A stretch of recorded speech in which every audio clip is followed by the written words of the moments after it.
welcome to an episode of D.Pod, the D.Pad Gaming Podcast. I am your host, Derek, aka D.Pad, and today's episode is a very special one. I already kind of alluded to it in our previous episode, that in this one, I was going to be, quote-unquote, blowing the lid off of something that is going down in the gaming world. I'm pretty sure the way I worded it was, it's something that's not really talked about, but when it is talked about, it is not brought up in the right light. We're going to be talking about the effect that the C word has on the gaming world. And I don't mean calling someone a in Warzone. What I mean right now is the effect that caffeine has on the gaming world. So let's just start with like the basics. This part of my research comes from WebMD and the Food and Drug Administration. So this is where my sources came from. This wasn't just like me going hog wild on Wikipedia. What is caffeine? Caffeine is a crystalline compound that is found especially in tea and coffee plants and is a stimulant of the central nervous system.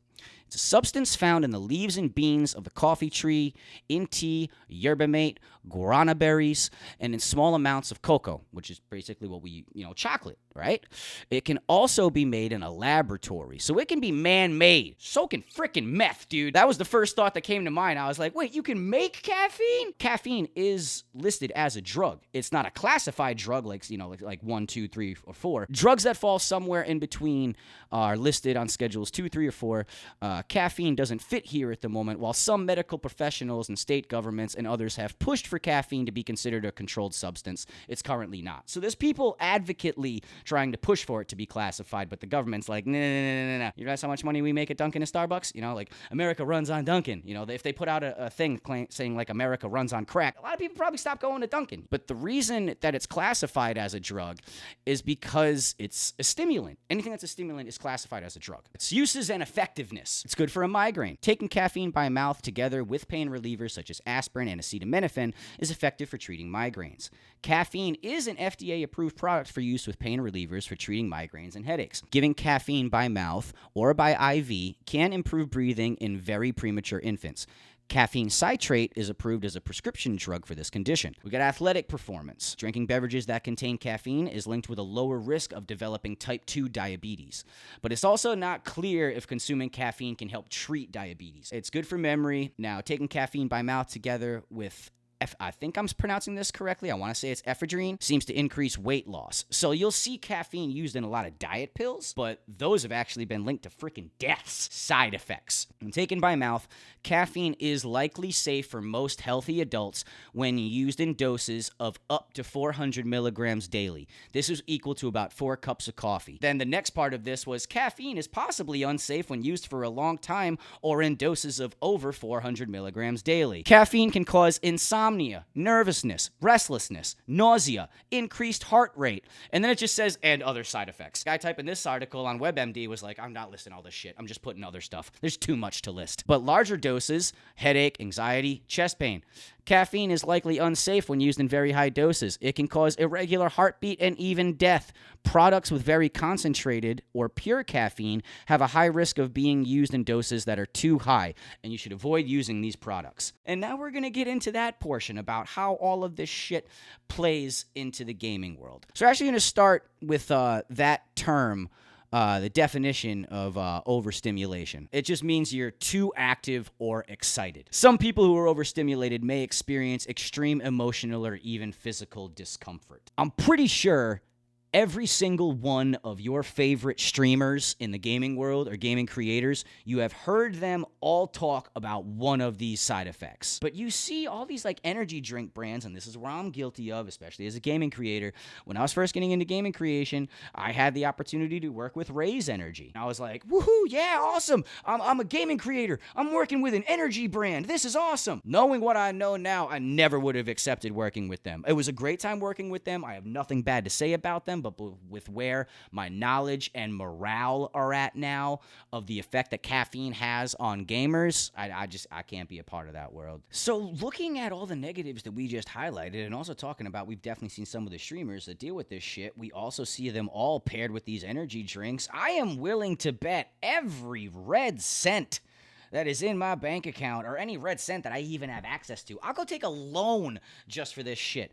Everybody's overstimulated. I guarantee everyone who's trying to push these energy drinks and all this shit, you see them on stream, they got them all loaded, they got that Red Bull thing in the background or whatever energy drink it is they're working with. Their shit's propped up right front and center. Look, I get it. You want to be branded. You want to appear in a certain light, but caffeine is literally killing gaming. People are trying to stay up so long, round the clock, trying to grind, get these camos, have the best stats. If you're a pro gamer, my heart sincerely goes out to you right now. The pros in Apex Legends, every single one of them is fucking burnt, dude. The higher you go in the ranks, the harder it becomes. So to stay at that top tier, like all these players are just they're doing whatever they can to either stay on their grind, stay in those top ranks. So you see it all the time. Every single one of them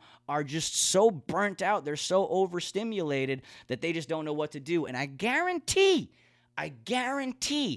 if a lot of these gamers who have just been doing this for a long time, like I was, just years and years and years of caffeine intake and only upping the intake more and more until I finally brought it to a toxic level, we all hit like burnout. Everybody has burnout. But I genuinely feel like diet and lifestyle plays more of a role into that than like the content and shit like that. Gaming world and energy drinks, caffeine brands, shit like this, they have now melded. They go hand in hand. I am one of the first that's going to tell you that shit's got to stop. I'm not telling the brands to stop doing what they're doing. Who the hell am I to tell you how to run your business? But as the gamers, as the consumers, as the ones who are catered to for these things, all of us got to be better, y'all. If you've ever heard the name Tom Mansfield before, 29-year-old English trainer, dead from a caffeine overdose from a supplement. This is someone, he's a personal trainer. He's trained to be aware of these things. But because we're human, we're gonna make mistakes. The gentleman had a human error. But it was a human error that cost him his life because he took so much pre-workout. The amount of caffeine in his system was the equivalent to 500 cups of coffee at once. He put so many toxins in his body that it killed him. And that's caffeine, y'all. So if you're feeling any of the shit like we talked about with these negative side effects, insomnia, nervousness, restlessness, nausea, increased heart rate, massive headaches, anxiety, chest pains, irregular heartbeat, not necessarily increased where it's going like fast. So we'll do it.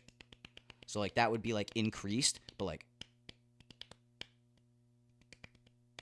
just irregular, like not making any sense. Like the heart is struggling. How do you fix it? Number one, cut it. Going cold turkey, I don't recommend that to anybody, especially if you're someone who's been dependent on caffeine for so long. I have enough coffee in the morning now to minimize the headaches. So I'm intaking on a daily basis about 200 milligrams. And at one point with the math that I just showed you guys, there were some days I was over 1,000. Now let's just take a look at the numbers. The FDA says that you can have, if you're a healthy person, let's start there. If you're already living a healthy lifestyle, you can have up to 400 milligrams of caffeine a day and be safe, okay? So if you're someone who lives that healthy lifestyle, you're not someone like me who is freaking energy drinks and cups of coffee and Starbucks and all that shit, and then yeah, those pre-workouts are fine. You're within the healthy limit. By all means, get that pump at the gym, my dude. But if you're not, they say if you're like the average, they even said the average American should not exceed 250 milligrams at max 300. That's daily. So this is roughly like 2-3 cups of coffee. What I was doing, if you want my personal numbers, I would wake up every day, I'd make my coffee. Turns out the way that I make my coffee, if I had 1 cup, a cup is put as 8.45 fluid ounces. I know that now. Never knew that shit before. I just knew I had a big cup and a small cup. I came to find out that before I even left the house, I was already over like 300 milligrams. On the low end, I was at like 260 before I even leave the house, all right? When I would leave the house, man, that's when I'd stop. I'd get a Dunkin' or I'd get a Starbucks. Sometimes I'd have 2 in one day. So that was anywhere from an additional 200 to 400 milligrams of caffeine right there. So before I ever even had the pre-workouts that I was putting into my body, I'm already having, 300 before I leave the house. And if I stop anywhere, 2 to another 4 on top of that, I'm having anywhere from 500 to 700 milligrams of caffeine daily. And then I started doing the pre-workout. Dude, that's 400 milligrams a scoop. I had 2 of them sometimes. Getting that pump in the gym. You don't know what you don't know. I thought I was helping myself. I'm like, I'm going to the gym. What am I doing? I must be doing something wrong. Yeah, ease up. Ease up. Stop banging back like the scoops like it's actually going to do anything. And then we also see that in the fitness world. That's not my thing. I'm not going to get anybody in the fitness world. You want a freaking dry scoop? You know, they got this one on the market called Godzilla. I don't know why the hell you need to go that hard in the gym. If you feel like you need to be just like banging rails of that shit, just, let's go do deadlifts. Like, dude, you're not supposed to snort it. Calm down. I didn't know what I didn't know. And I was literally just overdosing. It wasn't until recently where I started going through like a detox that I do feel significantly better. Ginger, honey, lemon, those things are very big for detoxifying your body. Pineapple juice, juicing I have become real friendly with. I will say beet, apple, carrot, and ginger, those 4 things together in a juice, that's become one of my favorite cleansing things. And I hate beets. I hate carrots. Can't eat them. But I'll juice them. I've come to realize, like, okay, this I can do. I just feel healthier. Sleep is becoming better. I'm not as restless, so that's something that I've always struggled with, man. I have been on numerous types of sleep aids over the course of my life, and knowing what I know now, I probably never even needed them, dude. I just needed to get the fuck off the caffeine. I'm not telling you to cut cold turkey, but I am asking you, if you're experiencing any of the negative side effects that we had here, take a look. See just what your caffeine intake is like. Because I'm willing to bet, genuinely willing to bet, you're overstimulated. Maybe you're not to the level that I was. Maybe enough to where it's causing some of the things you're experiencing. And also on that note, let's say that you find out it's not caffeine.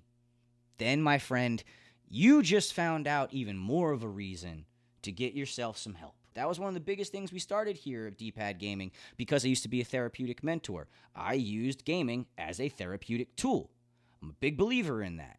So if you're someone who's struggling, also take your mental health into account. All right, my friend? But that is going to do it for today's episode, everybody. So I really do hope that all this information helps you a little bit. And by all means, if you want to let me know, get at me. Get at us here at D.Pod. Drop us a line. You can get a hold of us at email, dpodgamingcommunity@gmail.com. You can find us on social media. We now got the same handle on YouTube as we have at Instagram and TikTok, which is at d.pad.gaming. You guys know I suck at the sign-off, so I just want to make sure I got everything. Is that everything? I hope so. I really hope so. If you want to connect with me personally, you can find my personal emails, Why do I suck at the sign-off so bad? If for whatever reason, after this train wreck of a sign-off, you want to find me on social media, my personal socials are at Derek K. Moore. But I thank you all very much for listening, and until next time, stay happy, stay healthy, and I'll see you soon. Much love, everybody.